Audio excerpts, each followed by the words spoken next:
Hi everyone, welcome to Behind the Wheel Racing. Thank you for joining me today. We've got something different for you. We're usually cruising through the daily races, but Gran Turismo 7 has just dropped update 1.40, and there is a lot that comes with it. So much cool stuff. We've got new modes, new cars, and a new track as well. That is always exciting. We're going to jump right into it today by going over some of these new vehicles that we've got. First up, we've got the Dodge Challenger SRT Demon from 2018. This car is known to be fast, so I am super excited to get behind it and try and get a sense of how fast we're talking about here. Next up, we've got the Tesla Model 3 Performance Edition.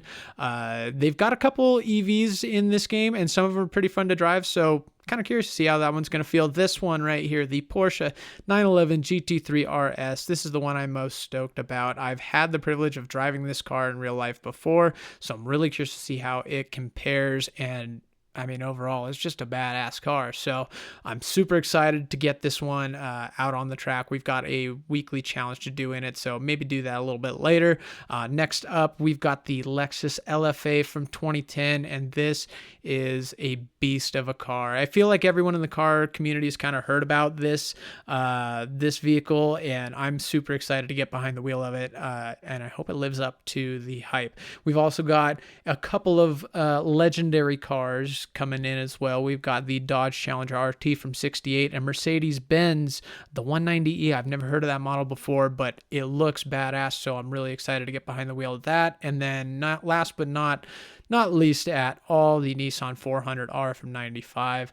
All good add-ons from Gran Turismo, so salute to that one. The World Circuit section, we've got something super nifty here. We've got weekly challenges now. Now, this is pretty cool. You do 5 races total per week, and with each race, or with each few races, you get new prizes. So this is a cool way for people to, if they're just looking for a nice, easy challenge and not looking to do anything online, this is a great add-on. This is something new to do, so definitely curious about this, and we are going to explore it right now with our new track, Lake Louise in Canada. It is a snow course. We have not seen that in Gran Turismo for a while, so unless I was missing out on something, I'm super excited to see a new track here. I feel like everyone is, and super cool modes. We've got 3 different layouts for Lake Louise, and we are going to go over those through this video. I'm going to run you through a lap of each one. We're going to jump into this pickup race, this weekly challenge. Might as well check that out and see what Gran Turismo has provided new for us. We've also got this quick race option here, which another great way for drivers or just, looking to earn some coin in the game or just looking to get a good quick race in. They can go there and jump in, and you can, choose your level of difficulty for the race, and that will affect the coinage. So super cool. We've also got snow tires now. Super excited to see those back. We're going to have to equip them here. Now, the snow does handle much differently than the dirt is. Not worlds apart, but it is different. And upon first impressions, Lake Louise looks like a beautiful place to race, so I'm really excited to get going into this one. Again, this is the weekly challenge, so we have to get 3rd place for that to register and count for the weekly challenges. We're going to jump into this layout here. This is the tri-oval layout. Now, this one's in reverse, but, you can kind of get the idea of it. We're going to go sprinting down this long straightaway here, and in first impressions of the snow, it is quite a bit chunkier than the dirt feels. The dirt, you can get, some smooth pieces and really build up some speed. With the snow, it doesn't seem to be that easy. You're definitely not moving as quickly. You're bouncing around a lot more, it seems, and you have that, you got a little more slide right there than you may get with the dirt. I'm looking forward to trying this in some other cars as well and see how they handle. But for these layout tests today, we are going to be doing it in the Ford Raptor that I souped up here. Tri-oval layout, pretty simple. I might have a little mistake here. Now this is the first lap ever that I do on this course, so you'll have to forgive me for that, AI, if that was my bad. I went right into the side of you. We're going to forget about that, though. All these little layout run-throughs I'm going to give you are my first impressions as well.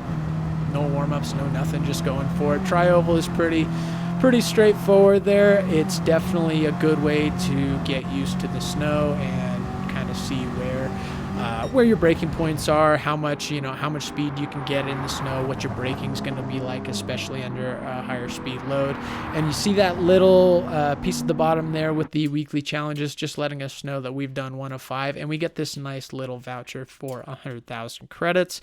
Next up, we've got the long track. Now they've got a tri-oval, short track, long track, and then reverse for all of those layouts as well. So a good handful of new experience in this game. We're going to jump into this long track, like I said here, and this really ended up being one of my favorites. Now here's that new layout with the quick races where you can go in, change the level of difficulty, and then obviously your credits kind of follow. The harder it gets, the more credits you have. And right now they have a 200% boost on the credit payout. So jump on it while you can.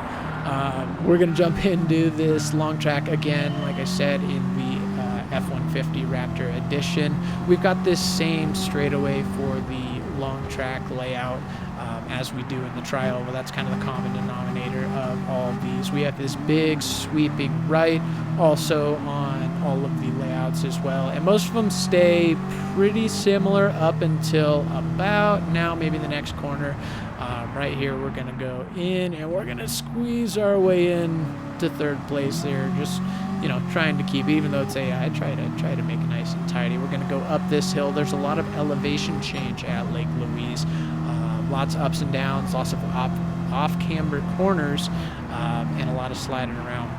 So pretty wide open up until this section here. We're gonna make this tight little right-hander, and then we're gonna go straight into a hairpin, kind of a bigger open chicane. I did this totally wrong, but again, this is my first lap going through it with you guys. So just kind of going on things unexpected, finding braking zones. We've got this little straightaway here before we need to pitch it into the right on this double apex corner. We've got this wide sweeping section to start with, and that's going to tighten up, keep it close to that inside wall there and get a good little exit.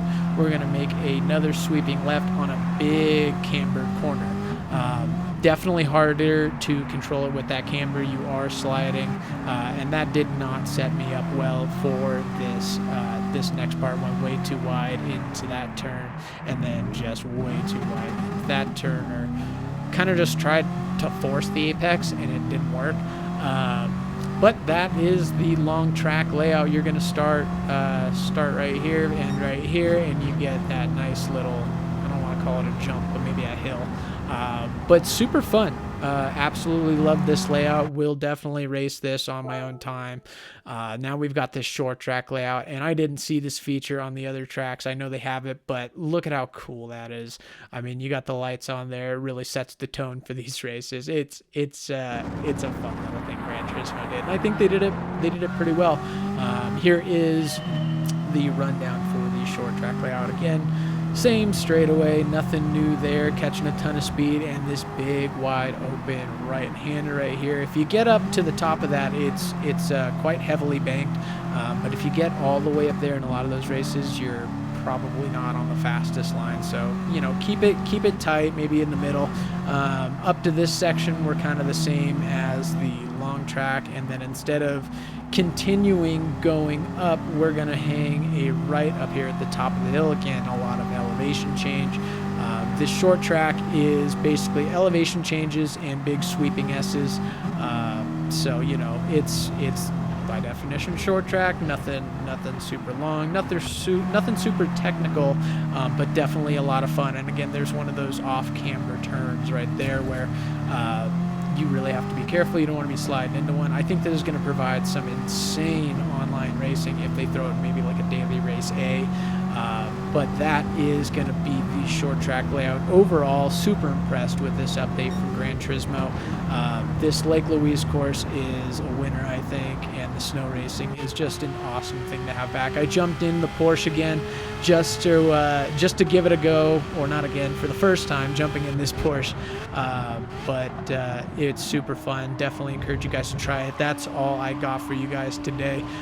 Let me know if you like this different style video. For now, like, comment, subscribe. Thank you again for watching, and we will see you next time.